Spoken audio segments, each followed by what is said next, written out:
ഞാൻ പറയുന്നത് വിശ്വസിക്കണം. എന്താ ഇനി ഞാൻ വിശ്വസിക്കേണ്ടത്? മകനാണെന്നും പറഞ്ഞ് ആദ്യം ഒരു കള്ളനെ കൊണ്ടുവരിക, പിന്നാലെ അമ്മ വരിക, പിന്നെ രഹസ്യമായി സ്വന്തം മകനെ വരുത്തുക, അമ്മയും മകനും തമ്മിൽ പിണക്കവും ഇണക്കവും. എന്തിനായിരുന്നു ഈ നാടകമെന്ന് ഇവിടെ എല്ലാവർക്കും ബോധ്യായി. ഇനിയും ഞാൻ നിന്നെ വിശ്വസിക്കണോ പത്മിനി? ഇക്കാലം അത്രയും നീ തിരിച്ചു വരാൻ വേണ്ടി പ്രാർത്ഥിച്ചവനാ ഞാൻ. നിന്നെക്കുറിച്ച് ഓർത്ത് ദുഃഖിക്കാത്ത ഒരു ദിവസം പോലും ഉണ്ടായിരുന്നില്ല. ഇപ്പോ ഈ ലോകത്ത് ഏറ്റവും കൂടുതൽ ഞാൻ വെറുക്കുന്നത് നിന്നെയാണ്. നിന്നെ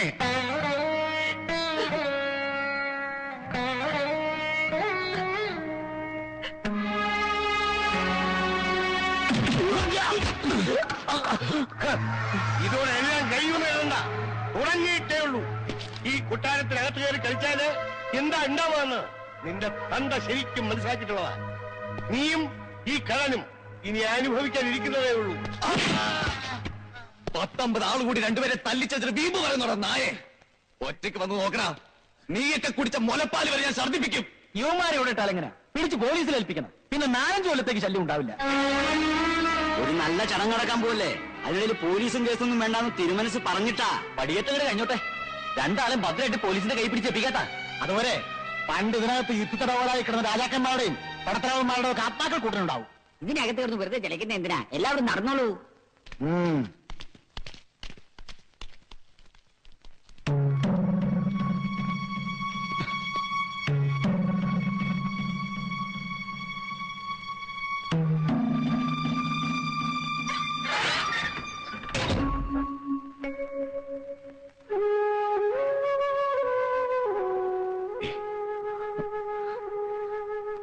എനിക്കെന്താ ചെയ്യാൻ കഴിയുമോ? വല്യമാമ കൂടി കൈയൊഴിഞ്ഞാൽ പിന്നെ ഒന്നും ചെയ്യാൻ കഴിയില്ല. നാളെ പടിയേറ്റ് നടന്നു കഴിഞ്ഞാൽ ഈ കൊട്ടാരത്തിന് അനന്തരാവകാശമല്ല കിട്ടുക. ഞാൻ അനുഭവിച്ച ദുരിതത്തിലും കുടിച്ച കണ്ണീരിനും ഒരു പിൻഗാമിയാണ് കിട്ടാൻ പോണത്. അതുകൊണ്ടാണ് ഞാനീ പറയുന്നത്. വല്യമാമെങ്കിലും എന്നെ മനസ്സിലാക്കണം. ഞാൻ പറയണത് വിശ്വസിക്കണം.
He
പടിയേറ്റ് നടത്താനും ഇവിടെ തമ്പുരാട്ടിയാക്കാനും ഞാൻ സമ്മതിക്കില്ല.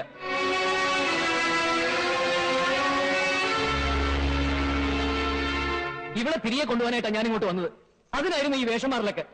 അല്ലാതെ നിങ്ങളുടെ കിരീടമൊന്നും എനിക്ക് വേണ്ട. നിങ്ങളെനിക്ക് വിട്ടുതരുന്നത് നല്ലത്. അല്ലെങ്കിൽ നിങ്ങൾക്ക് എന്നെ കൊല്ലേണ്ടി വരും. എന്റെ ശവം ഇവിടെ വീണാലും നിങ്ങൾക്ക് ഇവിടെ പടിയേറ്റ് നടത്താൻ പറ്റൂ. കളവ് കേസിൽ പ്രതിയായിട്ട് രക്ഷപ്പെടാൻ പുതിയ കഥയായിട്ട് എത്തിരിക്കുക. അളിയാ ഗോവിന്ദപിള്ളേ, ഇവരെ പിടിച്ചാണ് മാറ്റുക. ഈ ചടങ്ങ് പൂർത്തിയാകട്ടെ.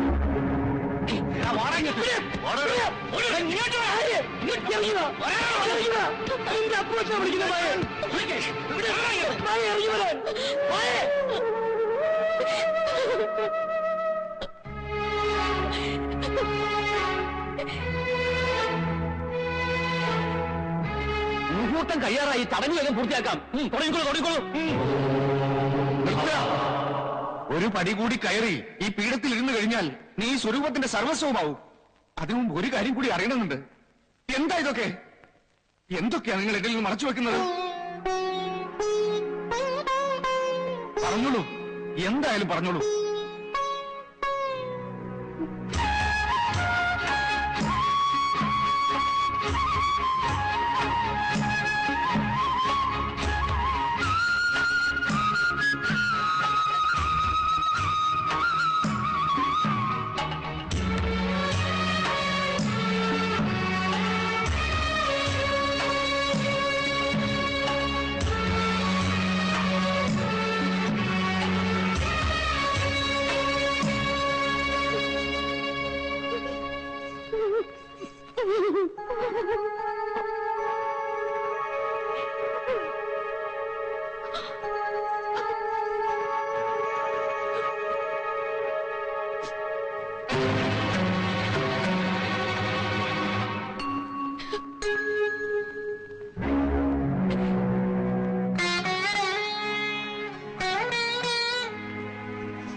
അവനെ തുറന്നു വിട്ടത് ഞാനാണ്.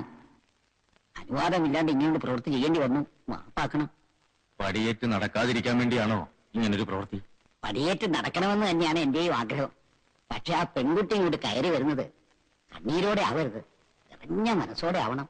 അങ്ങനെയും ഒരു തീരുമാനമാവല്ലോ. ആചാരങ്ങൾ നിയമങ്ങൾ എന്തോ ആയിക്കോട്ടെ, ഇവിടെ ഇപ്പോ അങ്ങനെ ഒരു തീരുമാനമാവും ഇതം.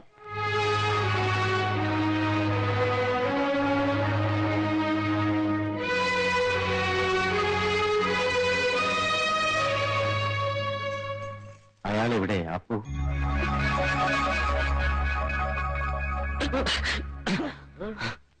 മായയെ നിനക്ക് വേണമെങ്കിൽ കൊണ്ടുപോകാം, നിന്നെ ആരും തടയില്ല.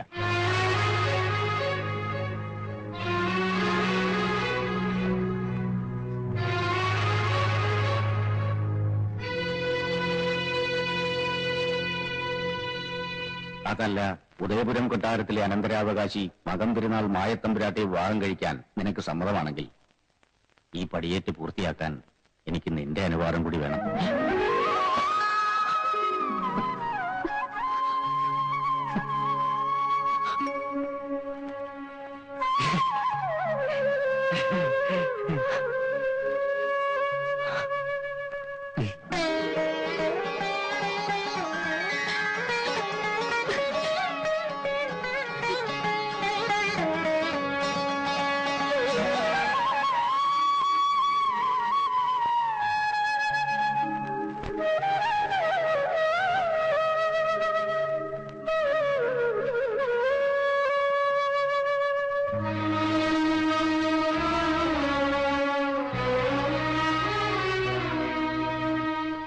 ഉദയപുരം കൊട്ടാരത്തിന് പുതിയ അവകാശികളായി നമുക്കിനി ഇവിടെ സ്ഥാനമില്ല.